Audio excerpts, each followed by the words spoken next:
italiani, quasi 600 anni fa, il poeta Andreu Favré pubblicò la prima traduzione in versi della Divina Commedia. Si trattava di una traduzione in catalano. Questo, che potrebbe sembrare un aneddoto, è in realtà un esempio che spiega qualcosa di non trascurabile: la lunga, intima e innegabile storia che noi catalani e italiani condividiamo.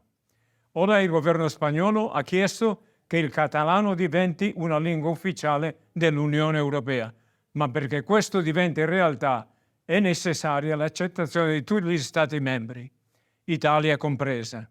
Il catalano, la mia lingua, vuole entrare a tutti gli effetti nella famiglia delle lingue ufficiali europee, che sono già 24 in tutta l'Unione.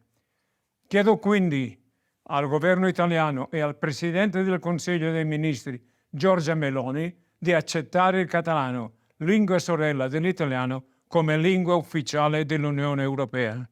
Mille grazie.